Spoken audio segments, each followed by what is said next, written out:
situation that the devil may have placed before them. The Bible said, when a man comes with a natural power, you may think that this man cannot be conceived, but he has great ideas. He has great blessings. A man has the capability to return a child to the way God wants it to be.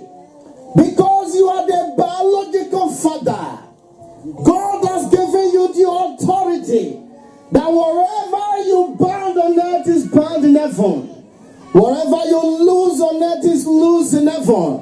The Bible said, Rachel and Jacob, they decided to journey from Ephraim. While they were going to Jerusalem, on their way going, the wife was heavy. She was heavily pregnant. The Bible said there were a few minutes, a few ways to their journey. The woman travailed. As she travailed, she was about giving to the birth. At this time around, when the grace of God is not by you, there is nothing you can do about it. While they were going, the midwife by her side told her, woman, don't be troubled. Fear not. I know you are heavily conceived and you have traveled at this moment.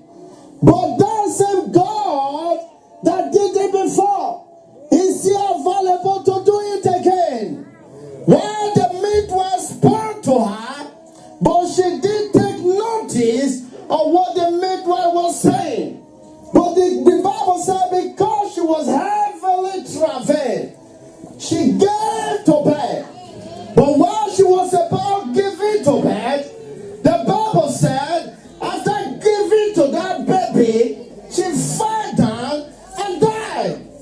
That is to tell you that when the grace of God is not by you, there is nothing you can do about it.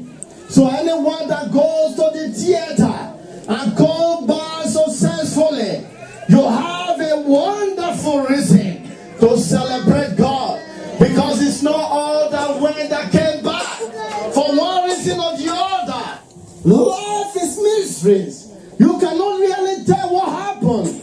But while she was about closing her eyes in death, she named the child Benoni, a child that kissed the mother's womb. She was traveling, she was in pain at this moment. I believe in such a situation, there is no woman that wants to give up after giving to bed. But she had nothing to do because the situation was so dramatically for her that she just had to, because she has no power on her own.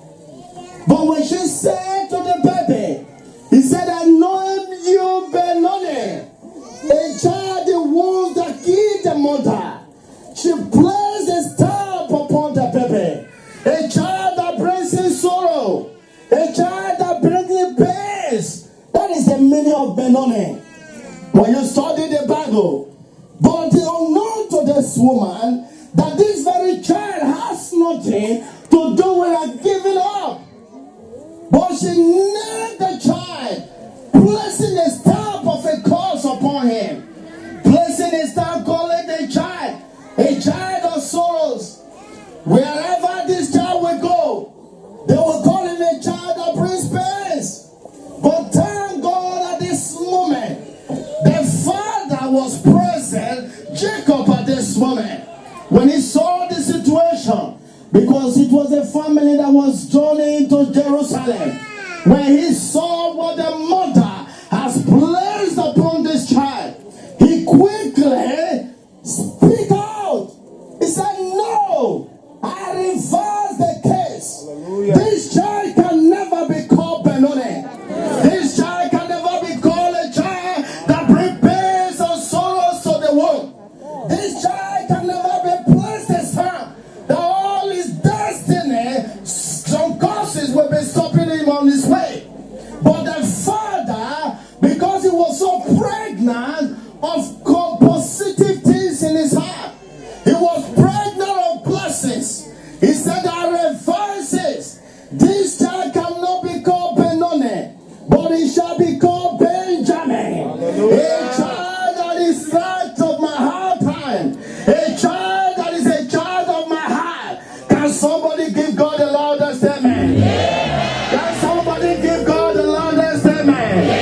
As many of you that have started a journey, you will get to your destination. As many of you that have started a journey, you will get to your destination. If you believe God, give God the loudest amen.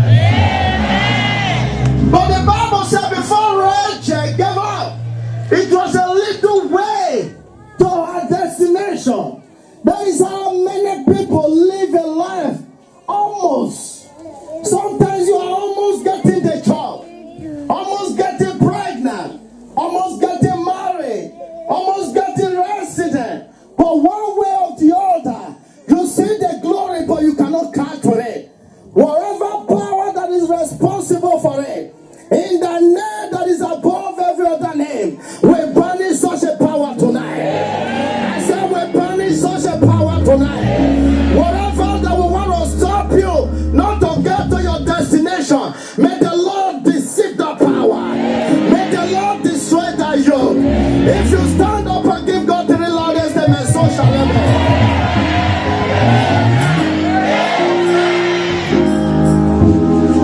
Many people don't understand that you carry power. You can conceive ideas.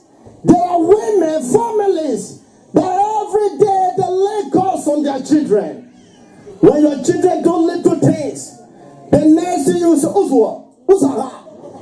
At the end of the day, this child will grow up to be doing something funny.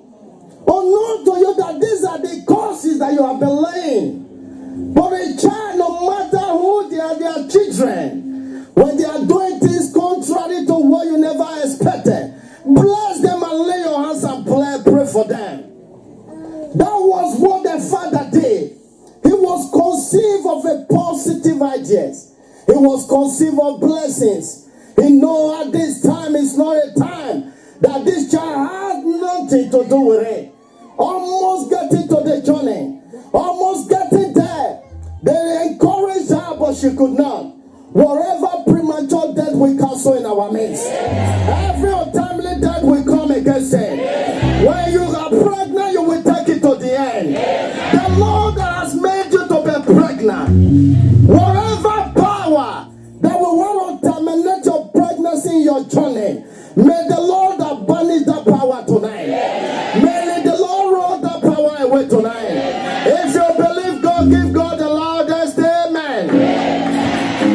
The Lord said, I will give you a new name, a name that will glorify me.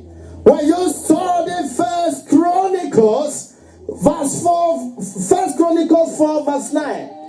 At this time, Jezebel was a honorable child from the family. There was a similar thing between Jezebel and Benoni. When they grew up, this very child, the father, the parents, named him a child that brings pains and sorrow. At this moment, nobody cares for him. He was journeying in life. People call him a child that brings pains and sorrow. But this child grew up to a stage whereby while he was in school, as he's coming, people looked at him. They call him a child of pains, a child of sorrow. Names are very significant. Whatever name you give to your child, there is a possibility that child will be working with it.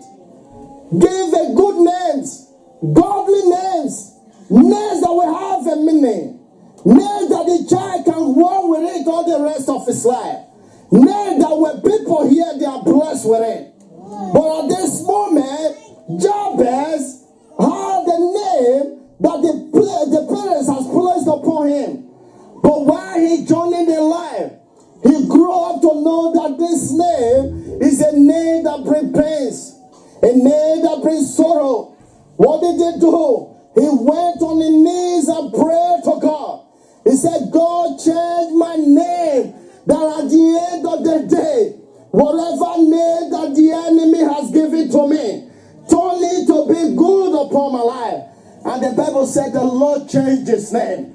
As many of you that is walking under a divine cause tonight, in the name that is above every other name, the Lord will change your name tonight. I said the Lord will change your name tonight. The Lord will give you a name that has a meaning. You will not be stopped in your journey. No weapon formed against your destiny shall prosper. Any weapon rises against your family, judgment shall be condemned. If you believe God, give God the loudest amen. If you believe God, give God the loudest amen. If your amen is louder than your neighbor, so you go home with a miracle.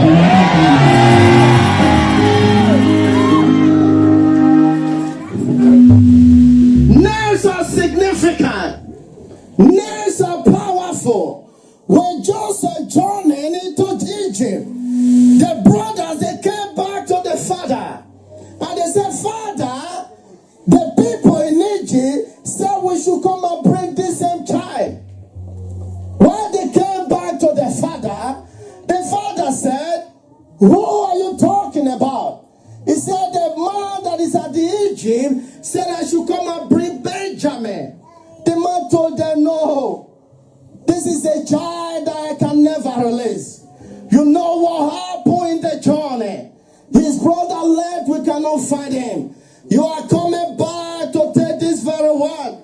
I will not give you, because I don't want to go to grave with my early grave. I don't want to go to grave with pains. The father said, Benjamin is my right hand. That is how he grew up to the standard the father wanted it to be. As many of you tonight, that the Lord has called, you will fulfill your destiny. I say you will fulfill your destiny. Whatever you have appointed before God, it will come to pass. If you believe God, give God the loudest amen. When we talk about dedication, many don't understand what it means. When you dedicate a child to God, you are telling God you want God to be the overseer of the child. You place him before him to be the protector, the guardian, everything. To be the heavenly father. And whatever you place upon the care of our own heavenly father, I wonder who is that demon that can come near. I wonder who is that sickness that can come near. Many don't understand what dedication is. That is why you see a lot of children, they grow up. They are going from one deliverance to another, because they have been dedicated to other gods. There are people that dedicate their children to gods of the world. Some dedicate their children to Amila, whatever society, Ugboni Asigidi or whatever. But this child will grow up, will be stumbling in life, struggle from one journey to another. But the mother can never be able to tell this child that this is what I did when you were young. This is what I did. That is why you see many, after growing up, they are running from deliverance from one place to another, because they are unable to fulfill their destiny. Not until that yoke is broken. No matter how the man or the woman may want to walk, let the person walk 24 hours of the day, there is no way the person can make it. Why? Because the person has already been dedicated to other gods in the world. Some are married to people inside the river, and you will be on earth from one way to another. You are unable to get married. Whatever power that you have been struggling with, by the name of resurrected Christ, the Lord will roll them out of your way tonight. Whatever that you have been dedicated with, that is contrary to God's will, God will give you grace to break that yoke tonight. I said that